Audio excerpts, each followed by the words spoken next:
O pastor Juan Carlos Ortiz, autor de um livro muito lido aqui na Reconciliação, O Discípulo, pastor de uma igreja abençoada em Buenos Aires, hoje pastoreando em Los Angeles, durante um ano, Ortiz pregou o mesmo sermão. Não foi o mesmo assunto, foi o mesmo sermão. Era um sermão sobre amor. E depois de uns 2, 3 meses da igreja ouvindo o mesmo sermão, alguns irmãos perguntaram por quê. E ele disse: eu não vou parar de pregar sobre amor até vocês aprenderem a amar. O Dr. Martin Lloyd-Jones, pastor congregacional em Westminster, na zona metropolitana de Londres, durante 11 anos, pregou no mesmo versículo de Romanos. 11 anos pregando para o mesmo auditório, no mesmo versículo da epístola de Paulo aos Romanos. Por que eu estou dizendo isso? Porque o que eu quero refletir e compartilhar com vocês e com os que me acompanham pela internet, alguns já vão ouvir pela terceira vez. A primeira foi num momento de confraternização, num café da manhã, para alguns irmãos, uns 70, 80 que aqui estavam, e Deus surpreendeu a todos e a mim também com um quebrantamento muito grande. Depois, na quarta-feira, hoje de manhã, preguei o mesmo sermão na Catedral da Trindade, e alguns me procuraram durante esses dias e disseram: o senhor precisa também falar domingo à noite para que toda a igreja acompanhe. Então, eu peço que você preste atenção, não em mim, mas na palavra de Deus, porque eu não tenho nenhuma dúvida de que há propósitos de Deus nisso tudo. Tudo que Deus faz, diz a Bíblia, tem um propósito útil. Então, nós vamos refletir hoje sobre o mesmo assunto que eu tenho refletido. O título desta reflexão é uma pergunta. E a pergunta é a seguinte: afinal, o que é igreja? Afinal, o que é igreja? Estima-se que há no mundo hoje, só no mundo cristão evangélico, 48 mil denominações. Repito, estima-se que hoje, só no mundo cristão evangélico, há 48 mil denominações. O Instituto Superior de Estudos Religiosos do Rio, que tem credibilidade total, o ISER, publicou recentemente que a cada semana surgem duas igrejas novas. Não são duas igrejas da mesma denominação ou de um grupo já existente, duas igrejas novas. 2 repórteres da Folha de São Paulo publicaram há 1 ano, 2 anos, um artigo onde eles diziam assim: é mais fácil abrir uma igreja do que um boteco. E isso gera um trânsito enorme de informações, de conceitos. Frequentemente me mandam alguns vídeos pelo celular de ajuntamentos que chamam de igreja, que não tem absolutamente perfil do que a Bíblia chama de igreja. É por isso que surge a pergunta para reflexão: afinal, o que é igreja? Por que estamos reunidos? Queridos, há 2 povos no mundo que merecem ser observados com muita atenção. O primeiro é o povo de Israel. Eles estão aí há quase 6.000 anos, se a memória não me falha, eles completam agora este ano 5.752 anos de vida, considerando a origem na vocação de Abrão quando Deus diz a Abraão, Abraão, e ele diz: eis-me aqui, sai da tua terra, do meio da tua parentela e vai para um lugar que eu te mostrarei. Ali nasce esse conceito de hebreu, depois chamado de judeu. Esse povo já foi alvo de todos os programas que se pode imaginar para ser dizimado, para ser extinto, para ser apagado. Houve verdadeiras operações de guerra durante a história para extirpar da história mesmo a nação de Israel. Grandes impérios surgiram e morreram. Assim foi com o Império Egípcio, assim foi com o Império Medo-Persa, assim foi com o Império Babilônico, assim foi com o Império Romano, assim foi com os gregos. Todos nasceram, tiveram seu apogeu, declinaram e morreram. No entanto, esse povo que a Bíblia chama de vermezinho de Jacó, foi o próprio Deus que chamou, em algumas traduções de bichinho de Jacó, persiste teimosamente a todos os programas que visam a sua extinção, a todos aqueles que quiseram retirá-los da face da terra. Gamal Abdel Nasser, ditador egípcio, no início dos anos 1950, disse ao mundo: vamos empurrar Israel para dentro do mar, vamos varrê-lo do mapa. Algum tempo depois ele morre, e a nação nunca esteve tão forte como está hoje. Então, quem tem um pouco de bom senso e de inteligência precisa parar para observar a razão pela qual este povo atravessou momentos duros na história. Este povo escapou de programas de destruição, venceu milênios e chega ao terceiro milênio pós-Cristo, vivo, pujante. E é um fato curioso que 83 judeus ganharam em alguma área o prêmio Nobel. O outro povo que precisa ser visto com cuidado é a igreja.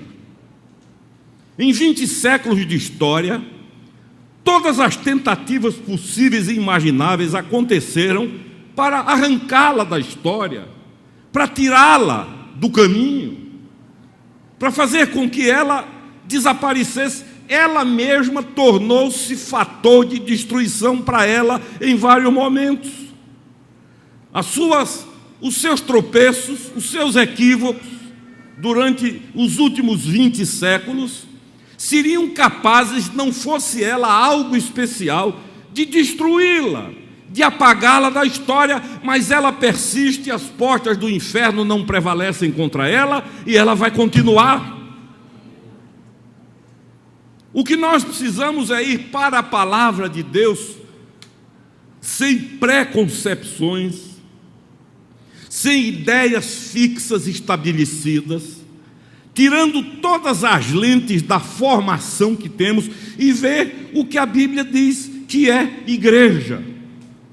Palavra que vem da língua grega, eclésia ou eclesia, com esse prefixo ek, que significa chamados para fora. Igreja são aqueles que são chamados para fora. Para fora de onde? Do mundo. Do mundo como natureza? De forma alguma. Do mundo como meio ambiente? Também não. Chamados para fora do sistema, do establishment, do status quo, da ordem estabelecida.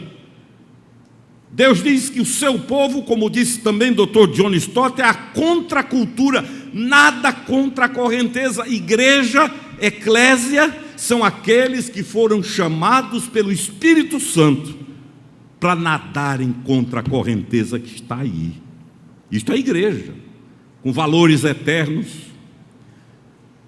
com mensagem imortal e sob um único senhorio, o senhorio de Jesus de Nazaré. O texto que acaba de ser lido, dentre muitos outros, é o que mais me fala ao coração sobre igreja. Para mim ele é uma espécie de gabarito. Nós podemos olhar para esse texto e fazer as comparações necessárias da nossa vida e da nossa comunidade, da nossa igreja, para que saibamos aferir se realmente estamos sendo onde precisamos corrigir o rumo, onde precisamos voltar ao enquadramento da palavra. Nós precisamos olhar para esse texto não para repetir a história, mas para repetir os valores, para repetir a mensagem, a unção, o poder, para que sejamos tão relevantes para o século 21 como eles foram para o primeiro século, influência essa que permaneceu intacta até o terceiro século. Observem que a igreja nasce logo depois do derramamento do Espírito Santo. A igreja é fruto imediato de Pentecoste. Isso já nos ensina uma coisa: igreja não nasce por arranjo, por planejamento humano, por projeto humano. Igreja verdadeira só nasce por uma ação direta do Espírito Santo de Deus. A igreja do Senhor, esteja onde estiver, tenha o nome que tiver, ela é fruto imediato, consequência imediata de Pentecostes, de derramamento de Espírito, de poder, de visitação do Espírito Santo de Deus. Quando Pedro acaba de falar e o Espírito de Deus é derramado, e a história muitos conhecem, pessoas que estão ali de várias nações do mundo, estima-se de pelo menos 100 nações, passaram a ouvir a pregação do Evangelho, cada um na sua própria língua. Houve um Pentecostes, e diz o texto do verso 41, então, consequentemente, como resultado, os que aceitaram a palavra foram batizados, e aí começa a igreja do Senhor Jesus.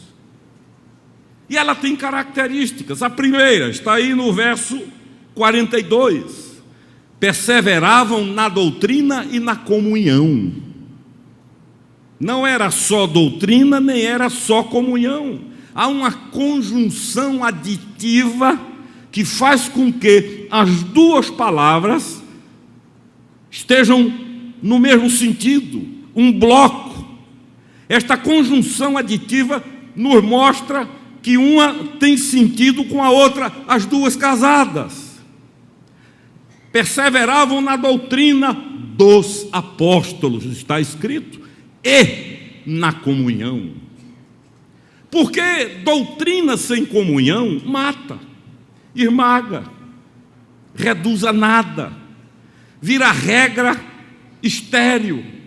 Eu já conheci muitas vidas, nos meus anos de igreja tradicional, que foram simplesmente esmagadas e tiveram a fé destruída pela força de uma doutrina sem piedade. O eminente teólogo presbiteriano de saudosa memória, Dr. Júlio de Andrade Ferreira, dizia assim, olhe para cá: não mate com sua doutrina alguém por quem Cristo morreu. Não mate com sua doutrina alguém por quem Cristo morreu. Porque essa ênfase gera um fundamentalismo letal, que seca, que tira o viço, que transforma a vida da comunidade apenas em observância de regra.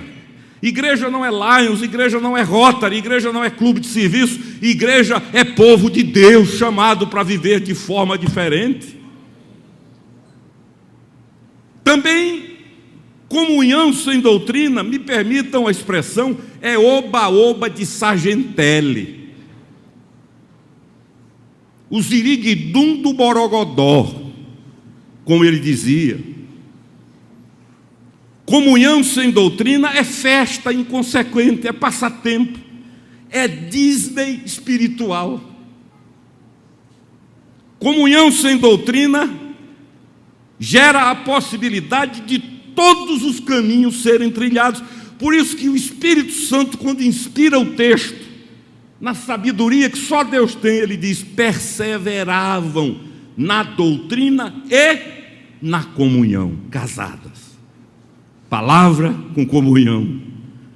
Porque é essa comunhão fundamentada na palavra que faz com que o rio do Espírito corra entre nós e em nós. é que estabelece o fluxo e o refluxo da vida. É na comunhão firmada na doutrina que eu começo a conhecer você, você a me conhecer.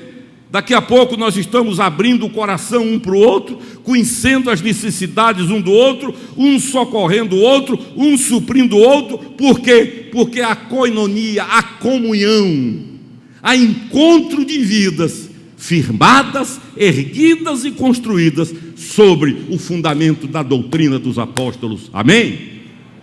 Essa era a primeira característica. Uma outra, diz que eles perseveravam também no partir do pão e nas orações, ou seja, na obediência ao que o Senhor tinha dito. Lembrem de mim, façam em memória de mim. E era uma igreja que orava. Igreja verdadeira ora, e não ora só em reuniões específicas. Isso é uma maravilha, mas ora no carro, ora em casa, ora no banho, orai sem cessar. A oração passa a ser a respiração, o fôlego da alma. Não depende de convocações, de coisas especiais que são abençoadas, mas aquele que ora, ora onde estiver, numa cova de leões, numa fornalha de fogo ardente, na barriga de um peixe, ora. Quem não ora precisa examinar a sua própria conversão, não a do outro, a sua. Porque a oração é uma das evidências do apetite por Deus. Qual é o filho que não quer falar com o pai? Me permitam, com referência, dizer, até para falar besteira. Recentemente um irmão me disse, pastor, ele já com mais de 80 anos, vivendo um problema de saúde, me ligou numa manhã e disse, estou curado. Eu disse, amém, glória a Deus. Ele disse, ontem eu tive uma conversa com Deus de homem para homem. Linguajar próprio. Eu disse, graças a Deus, Deus gosta disso. De homem para homem, é 880, ou vai ou racha, ou faz ou não faz. Eu preciso de uma definição. Foi curado. Agora, eu perguntei, onde é que você estava quando fez isso? Estava no banho. Parou um pouco e falou com Deus e as coisas aconteceram. Igreja do Senhor precisa orar, clamar, pedir, buscar. Deus não gerou filhos mudos. Deus gerou filhos que têm prazer em falar com Ele e Ele falar com os filhos. Mas além disso, o verso 43 dá outra característica. Era uma igreja que tinha temor de Deus. Igreja verdadeira, queridos, tem temor de Deus. E temor aqui no contexto não tem nada a ver com medo. A tradução mais exata seria, levavam Deus a sério. Ter temor de Deus não é uma fobia, não é uma teofobia. Ter temor de Deus não é ter medo de Deus. Cala a boca que ele chegou. Temer a Deus é levar Deus a sério, é não brincar com Deus. Eu pessoalmente, talvez por formação, e não faço nenhum julgamento sobre isso, eu não gosto, eu tenho horror a quem faz anedota envolvendo o nome de Deus ou a palavra de Deus. Quando Davi foi buscar a arca da aliança na casa de Obed-edom, o geteu, a Bíblia diz que a cada 7 passos ele se ajoelhava e adorava o Senhor, de 7 em 7 passos. Comunidade chamada igreja, que é séria, que é fruto de uma ação do Espírito Santo, leva Deus a sério. Quando Deus diz é por aqui, a cabeça baixa e diz é por aqui. Quando Deus diz entrega, quem é a igreja entrega. Quando Deus diz vai, quem é a igreja vai.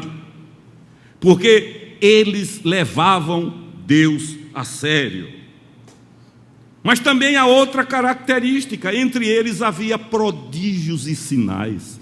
A igreja é um dos agentes, não o, porque Deus é soberano e faz quando quer, do jeito que quer e onde quer. Mas a igreja é um dos agentes de sinais e prodígios de Deus, canal.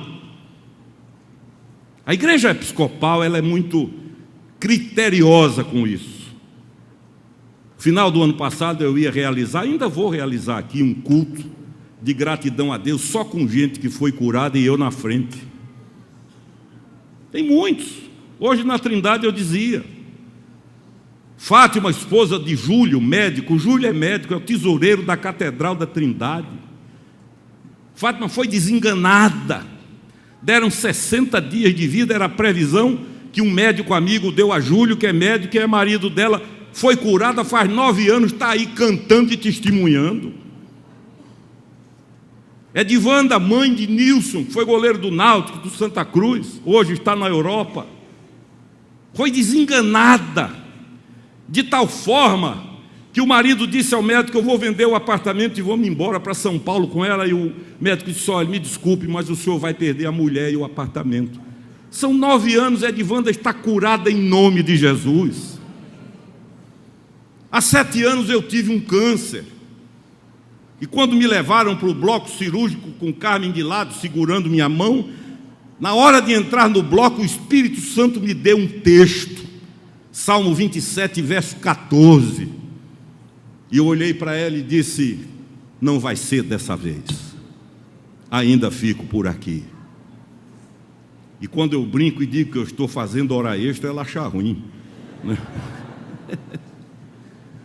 Sinais e prodígios. O que nós não fazemos é uma convicção nossa, é fazer marketing, é fazer vitrine, é fazer merchandising, publicidade.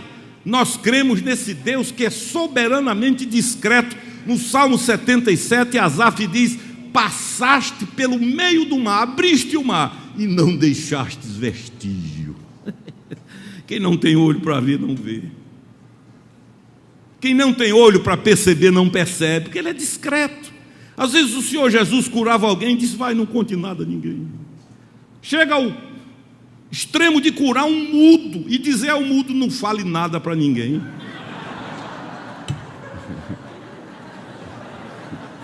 Quero chegar no céu e dizer: olha, eu preciso entender essa história. Mudinho. O Senhor diz: é fatá. Aí a boca, a língua solta. Não diga nada para ninguém. Esse é o Deus sóbrio da Bíblia. Ele está agindo na sua vida de uma forma tão discreta que você às vezes nem percebe, nem nota, mas venha, olhe para trás. Carmen gosta de dizer: eu vejo livramentos de Deus hoje, desde o tempo que eu não era nem convertido, Ele já estava me livrando. Por isso a ênfase é: quem tem olhos para ver, veja. Quem tem ouvidos para ouvir, ouça. Agora, os sinais e prodígios são bíblicos e precisam acontecer em nome de Jesus. Amém? Outra característica desta igreja, queridos, há várias, mas eu estou escolhendo algumas, é que havia unidade e união. Eles estavam não apenas reunidos, mas unidos. Reunião é fácil. O que caracteriza a unidade, a união, é quando eu sei das suas dores. Se eu sento aí do seu lado no banco e entra ano e sai ano, e eu não sei nada a seu respeito, onde é que está o fluxo e o refluxo da união? Eu preciso saber as suas necessidades, você saber as minhas, e aí o Espírito Santo vai criando alianças, compromissos de uns com outros, e daqui a pouco ninguém se sente mais só. Daqui a pouco todos vão ter a percepção de que são membros de uma coisa extraordinária chamada a Igreja do Senhor Jesus. Igreja é isso. Igreja não é arquipélago formado por várias ilhas. A igreja é povo de Deus, é gente de Deus, é corpo do Senhor. E diz a Bíblia uma coisa que eu gosto. Olha o que diz aqui o verso 46. Diariamente perseveravam unânimes no templo. Eles não entravam no templo, eles ficavam no pórtico de Salomão. Outros textos mostram isso. e partiam pão de casa em casa. Esse partir o pão não é a liturgia, é comer. É ir para a casa do outro. Meu irmão, vamos lá em casa, vamos comer um sanduíche. Uma vez um senhor de saudosa memória de Campina Grande, eu era pastor novinho, ele disse: eu queria convidar o senhor para ir lá em casa sábado. Vamos lá, a gente vai comer. E aí eu fui, digo, vai ter comida. Diz o reverendo Caio que não há forma de reunir pastor se não for com comida. Chego lá, estou eu esperando a comida. E ele conversa. Depois de muito tempo ele diz: eu vou buscar. Eu disse: amém. Aí chega com a rapadura. E ao redor daquela rapadura, nós vivemos momentos de sublime comunhão com Deus. Eu já disse aqui que Jesus gostava de mesa. Frequentemente ele estava ao redor de uma mesa. É lugar de comunhão, de celebração, de gratidão. Davi diz: tu preparas uma mesa para mim na presença dos meus inimigos. Eles, mordidos, me permitam falar, rilhando dentes, e eu me banqueteando na mesa que o Senhor preparou. Os irmãos faziam isso. Querido, vá lá em casa. Conheci um que disse: eu gosto muito de você. Disse: interessante, eu lhe conheço há quase 30 anos, nunca você me chamou para comer com você. É um sinal de comunhão. Reverendo Antônio Elias dizia: meu filho, às vezes há mais comunhão numa lanchonete do que num templo. O indivíduo senta ali para comer um sanduíche, uma batatinha, toma um suco, lá vai, e começa a fluir comunhão, e daqui a pouco conselhos começam a brotar, sem a formatação de conselhos, e a gente sai enriquecido em nome de Jesus. E tudo isso eles faziam com duas características: alegria e singeleza de coração. Era uma igreja tão pobre, que quando o apóstolo Paulo, em Atos 13, é enviado para a obra missionária, a recomendação que ele recebe é essa: não esqueça dos pobres de Jerusalém, da igreja. E ele mais adiante diz: eu não esqueci. Frequentemente ele mandava Tíquico ou Epafrodito, membros da sua equipe, levarem ofertas à igreja em Jerusalém. E eles viviam louvando a Deus e contando com uma coisa que parece que a igreja perdeu em muitos lugares: a simpatia do povo. Parece que muitos entenderam que ser santo é ser antipático.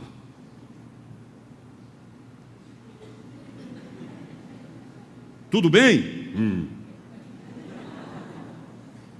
Você está bem? Eu tenho um amigo, engenheiro, que ele me disse: olha, Alexandre, eu não consigo entender dois crentes conversando. E eu perguntei por quê. Ele disse: porque é uma história de cavalo branco, trono, taça, flagelo. Ele disse: eu tenho que pegar um dicionário para entender isso. Queridos, essa igreja cheia do Espírito Santo não era antipática. Olha o que diz o texto: e contavam com a simpatia de todo o povo. E quem era o povo? Judeus ortodoxos, inimigos que mais adiante iriam persegui-los. Mas as pessoas olhavam e diziam: meu Deus, isso é que é vida, é assim que eu quero viver. E o texto encerra dizendo: enquanto isso, acrescentava-lhes o Senhor dia a dia os que iam sendo salvos. Não tinha campanha, não tinha cruzada, não tinha nada disso. Enquanto isso, agora eu pergunto a você: enquanto o quê? Enquanto esse estilo de vida era vivido, enquanto esse modus vivendi acontecia, despertava o apetite. As pessoas olhavam e tinham vontade de agregar-se. Olhavam para a igreja e diziam: meu Deus, que coisa linda, que vida gostosa, que povo alegre, que povo simpático.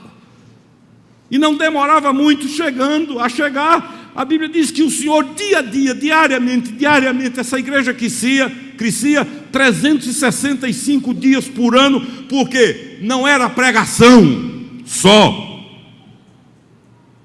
não era a estrutura, nem templo tinham, vieram até o primeiro 300 anos depois, mas o estilo de vida era a pregação do Evangelho. Eu tive uma ovelha lá em Campina Grande, no início do meu ministério, que era guarda de trânsito, uma figura. E a primeira coisa que ele fez foi tirar o revólver e botar um Novo Testamento. Eu digo, você vai já já ser chamado. Não deu outra. Depois de um tempo ele me procurou e disse, pastor, o diabo levantou-se contra mim. Eu disse, como, Júlio? Que história é essa? O diabo. Digo, me conta essa história. Disse, não, é que ele morava num bairro chamado Palmeira. E ele disse a mim assim, todo dia às 5 da manhã, eu boto um alto-falante na cumieira da casa, uma boca de som, e prego o Evangelho. Eu disse, você acha que é o diabo? Porque se eu fosse seu vizinho, já tinha ido lá. Como é que vai ser simpático fazendo isso? A igreja primitiva contava com o quê? Com a simpatia. Agora olha aqui para mim. Eu vou caminhar para o final. O apóstolo Paulo cita 3 figuras para a igreja. A primeira, ele diz que a igreja é um edifício. É prédio. Não este. Isto aqui é um salão. Graças a Deus por ele, louvado seja o Senhor. Mas se amanhã disserem não pode mais usar, a igreja continua. Eu preguei no leste europeu, na Hungria, na Tchecoslováquia, antes da queda do muro de Berlim, e os irmãos se reuniam no mato, em cavernas, não podiam ter luz elétrica, não podiam ter som, não podiam cantar em voz alta, confiscaram os templos, destruíram muitos templos, mas não tocaram na igreja. Por isso que quando alguém chega, pode fazer isso aqui, passa, meu filho. O templo, eu digo, o templo é aqui. Isso aqui é o salão onde o templo se encontra. Dr. Shedd, Mr. Bíblia, ele diz que o templo do Espírito Santo é a igreja reunida, o povo de Deus. De modo que a expressão eu vou à igreja é errada. A igreja vai ao culto, vai ao templo, vai cultuar. Porque a igreja somos eu e você, em quem o Espírito de Deus habita. Agora, somos edifício por quê? Quando eu era adolescente, indo para a primeira juventude, eu estudava num colégio estadual em Campina Grande, chamado Colégio Estadual da Prata, enorme. E a gente, quando as aulas terminavam, nós descíamos a rua para pegar o ônibus na esquina. Hoje eu estava lembrando do nome dos ônibus. Hoje é micro-ônibus, é ônibus. Há um vocabulário da minha adolescência que morreu. Por exemplo, que há um menino que sabe hoje o que é biscuit, pitisqueira. E ônibus os ônibus menores eram marinetes. Você nunca ouviu falar nisso. Mas eu tenho certeza que Gueiros conheceu. Pelo menos uma companhia eu tenho. E a gente ia esperar essa marinete e tinha um muro. E o nosso passatempo como rapazes novinhos era chutar o muro e derrubar. Todo dia a gente derrubava um pedaço. Blum, caía, blum, caía. Aí um dia para uma Kombi, lavada, bonita, um senhor muito educado, para bem onde a gente está e diz, vocês querem carona? Claro, nós queremos, ainda mais para ir de graça. Entramos na Kombi, ele conversando. Para onde? Lá para o centro. Chegou no centro da cidade, numa praça chamada Praça da Bandeira. Eu disse, aqui está bom. Ele olhou e disse, não, está não, nós vamos para a delegacia. Era o dono do muro. e mandou chamar nossos pais, e foi um chororô. Mas depois eu comecei a refletir. Por que é que aquele muro foi derrubado por adolescentes? Porque estava mal edificado. Se ele estivesse bem edificado, quando eu chutasse ia quebrar meu pé, não o muro.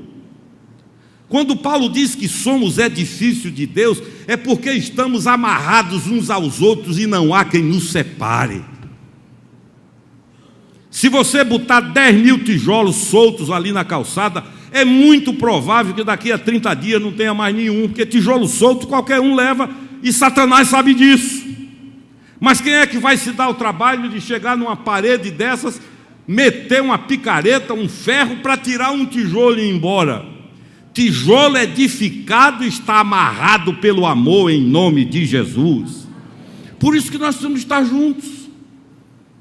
A segunda figura que Paulo cita é a noiva. O que é que se espera? Ele diz que a igreja é a noiva de Cristo. O que é que se espera de uma noiva? Pelo menos 3 coisas: amor, compromisso e fidelidade. Imagine um indivíduo chegar na casa da noiva numa terça e ela olha para ele e diz: errou o dia, hoje é fulano. O seu dia é sexta-feira. Quem é que quer? Noiva é compromisso, noivo. É por isso que a figura do casamento ocidental não serve para ilustrar o casamento de Jesus com a igreja, não tem nada a ver. O casamento da cultura judaica tinha tudo a ver, porque eram 6 ou 7 passos observados. Ela era prometida, o compromisso era selado com uma taça de vinho, depois o noivo ia embora, ela ficava durante 1 ano, não podiam ter relações sexuais. Depois de 1 ano e 1 dia, ele podia voltar a qualquer hora, sem nenhuma obrigação de avisar. A partir de 1 ano e 1 dia, ela precisava estar preparada, pronta, com o enxoval feito. Ele escolhia o melhor amigo para dar o grito, o noivo chegou. Eles saíam juntos, iam para um lugar preparado, ficavam 7 dias, que são as bodas, a lua de mel. Depois voltavam, desfilavam pela cidade com as 2 famílias, para que o povo visse que ele honrou a palavra e quem era a verdadeira noiva. Essa é a história da igreja. Ela foi prometida ao Senhor, e o compromisso foi selado não com a taça de vinho, mas com o sangue do Cordeiro. E ele foi, e ele disse: eu vou, mas um dia eu volto. Eu vou preparar lugar, e quando eu estiver preparado eu volto, para que onde eu estiver você esteja também. E ele está para voltar. Os sinais, para quem lê um pouquinho a Bíblia, são evidentes, desde o apocalipse ambiental até essa destruição de valores. E ele vai voltar, e muitos vão ser apanhados desprevenidos. Por isso somos a noiva, nós temos um noivo. Esse projeto era para Israel originalmente, mas eles rejeitaram. E por isso nós fomos abençoados. Você é noiva de Jesus. E a última figura que Paulo cria é a do corpo. Ele diz que nós somos o corpo de Cristo. No corpo, uma das coisas maravilhosas é que cada membro tem uma função. A minha mão não pode dizer ao pé: eu não preciso de você, porque ela não vai fazer papel de pé. A função do pé é do pé. Nem o pé pode dizer à mão: eu vivo sem você. Mentira. No corpo, todos estão ligados, unidos, e um concorre para o bem do outro. Por isso que quando uma unha lá do dedinho mínimo do pé quebra, o corpo inteiro sofre. Somos o corpo. E é importante que cada um que já conhece Jesus descubra o seu lugar no corpo, porque a maravilha está no lugar que Deus quer que a gente esteja. Amém? E aí? Eu contei hoje na Trindade que há muitos anos eu estava numa ilha do Caribe, ainda jovem, e à noite fomos para um show de uma orquestra caribenha. E quem conhece música do Caribe sabe que o forte é a percussão. E era um negócio bonito, agradável, aquela percussão, aquele ritmo, mambo e outras coisas. Quando eu notei que, de repente, em intervalos métricos, um indivíduo lá atrás da orquestra fazia Aí ele, toca, ele, Aí eu olhei para um amigo meu, habitante, eu digo, escuta aqui, qual é o instrumento que esse rapaz toca? Ele disse, nenhuma, a função dele na orquestra é fazer ganha para isso, é assalariado para isso, desde que ele faça na hora certa, está ótimo. E eu comecei a pensar, eu pensei em João Batista.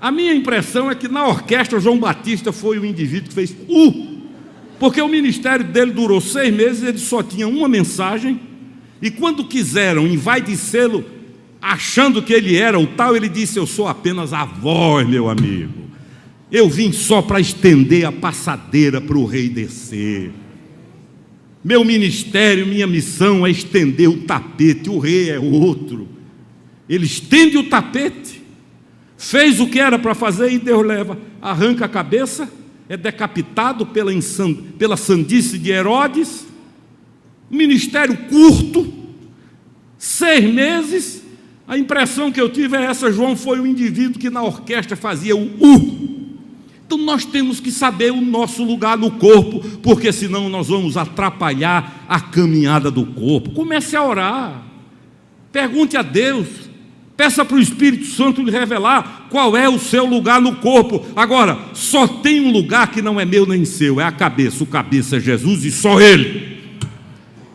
Isso é inegociável. Eu posso ser braço, perna, mão, pé, joelho.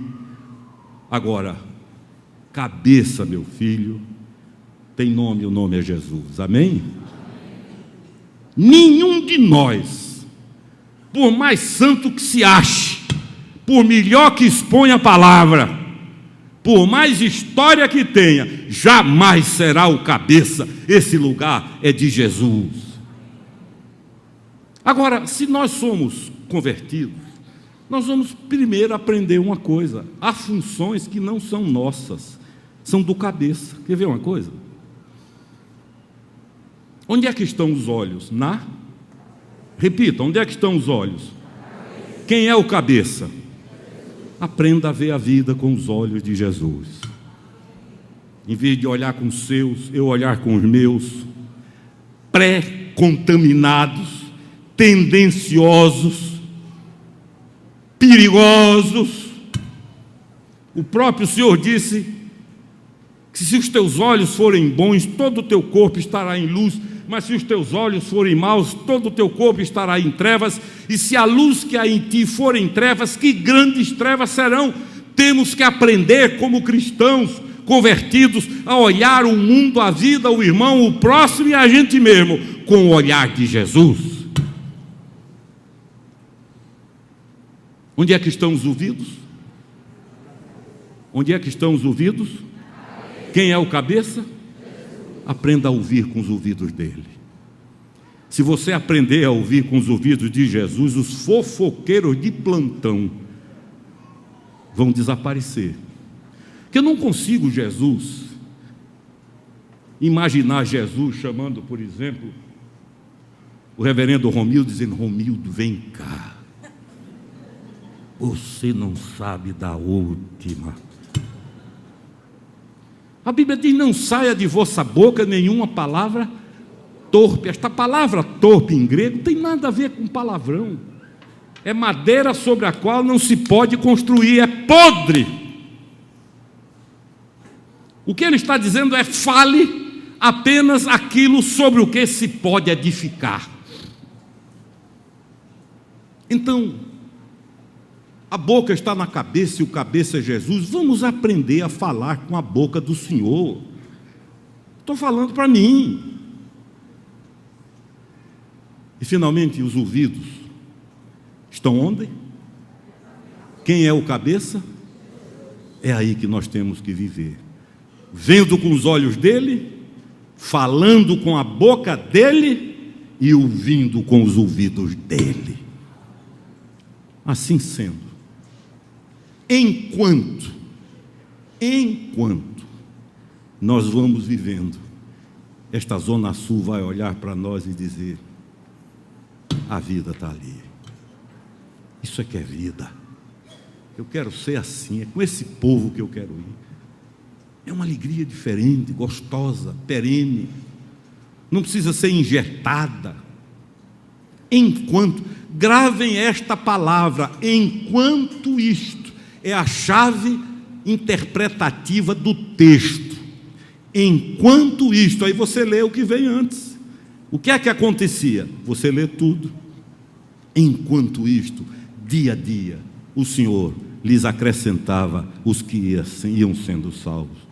A começar de mim, vamos ser igreja de Jesus, de verdade, sem manias, sem invenções, firmados na palavra, respirando oração, cheios do Espírito Santo, vendo os outros com os olhos dele, falando com a boca dele, ouvindo com os ouvidos dele. Isso vai ser para o nosso bem e para a glória do nome dele, e Deus nos abençoe. Amém.